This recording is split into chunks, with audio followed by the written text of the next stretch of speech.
Hello बच्चों, कैसे हैं आप। हम पढ़ रहे हैं some application of trigonometry exercise 9.1 question number 11 करने वाले हैं आज हम। A TV tower stands vertically on a bank of canal from a point on the other bank directly opposite to the tower. The angle of elevation of the top of the tower is 60 degree. From another point 20 meter away from this point on a line joining this point to the foot of the tower, the angle of the elevation of the top of the tower is 30 degree. Find the height of the tower and width of the canal. देखिए, आपको दो चीजें इसमें find करने के लिए बोला है. उसने कहा है कि आपको सबसे पहले एक क्या लिखा है इसने, एक टीवी टावर है जो कि vertically on the bank of the canal from a point on the other bank directly opposite to the tower. angle of elevation कितना बन रहा है 60 डिग्री.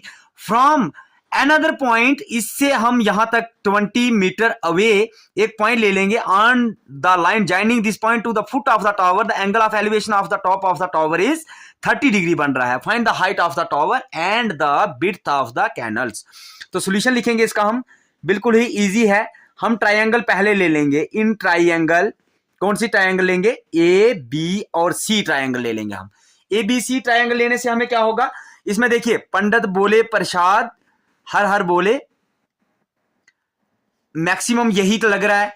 तो tan ऑफ, देखिए tan ऑफ कितना एंगल बन रहा है 60 degree is equal to perpendicular upon base. तो परपेंडिकुलर क्या है, ए बी अपॉन बेस क्या है, बी सी. ये कितना होता है, √3 इज इक्वल टू कितना आ जाएगा, ये A B divided by B C. अब देखिए क्रॉस मल्टीप्लाइकेशन हो जाएगी, B C √3 is equal to A B के बराबर आ जाएगा. बी सी की वैल्यू यहां से निकल जाएगी, ए बी डिवाइडेड बाई ये इसके नीचे चला जाएगा, √3 हो जाएगा. ठीक है, ये हमने निकाल दी किसकी वैल्यू, बी सी की वैल्यू. तो इसी तरह से हम सेकंड ट्राइंगल ले लेंगे. इन ट्राइंगल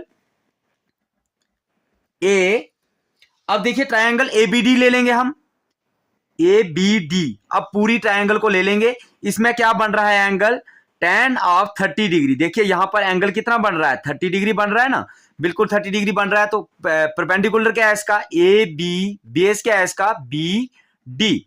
देखिए ये कितना होगा, 1/√3 is equal to A B कितना है हमारा, देखिए ए बी हमारे पास कुछ भी नहीं है, तो ए बी लिख देंगे यहां पर, और बी डी की वैल्यू हम लिख देंगे यहां पर. क्या लिखेंगे, बी डी की वैल्यू, बी डी क्या होगा हमारा, देखिए यहां पर बी डी हम लिख देंगे B C plus C D.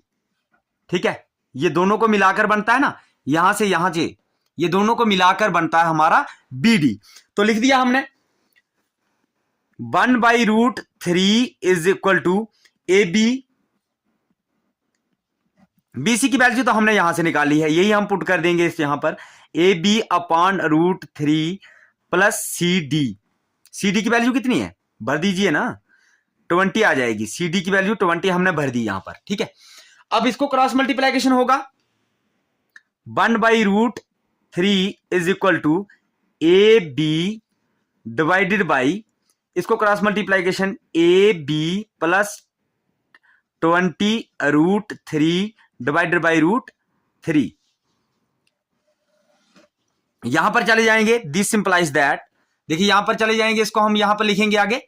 तो यहां पर लिखने के लिए हमें क्या करना होगा, 1/√3 is equal to A B, ऐसे ही लिख देंगे, इसको ऊपर ले जाएंगे, √3 divided by A B plus 20√3 हो जाएगा. ठीक है, बिल्कुल ही सिंपल तरीके से हमने किया. इसको हम ऊपर ले गए, जब हम ऊपर लेते हैं तो ये उल्टा हो जाता है, तो यहां पर √3 divided by A B plus 20√3 आ गया. This implies that 1/√3 is equal to क्या आ जाएगा, A B √3 divided by A B plus 20√3. अब क्रॉस मल्टीप्लाइकेशन होगी इसको, A B plus 20√3 is equal to, ये हो जाएगा ए बी, और इसकी मल्टीप्लाइकेशन जब होगी तो ये क्या हो जाएगा, √3 का स्क्वायर और रूट कट हो जाएगा. दिस इंप्लाइज दैट 20√3 ऐसे ही लिख देंगे, और ये कितना है 3ab आ जाएगा. 3ab, इसको इस साइड ले जाएंगे तो ये -ab आ जाएगा.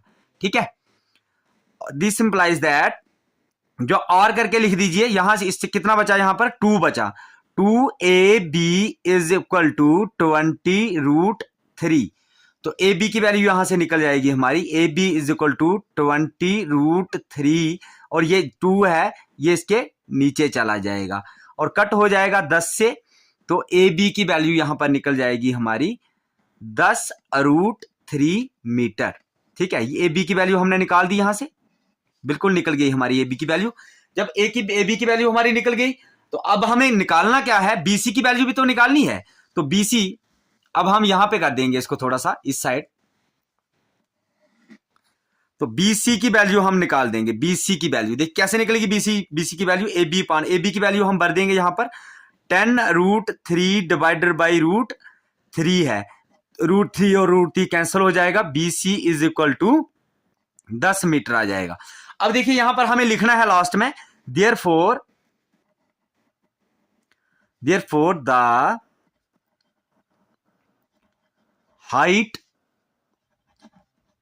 ऑफ द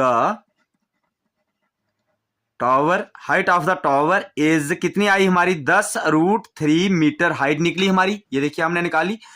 और विड्थ ऑफ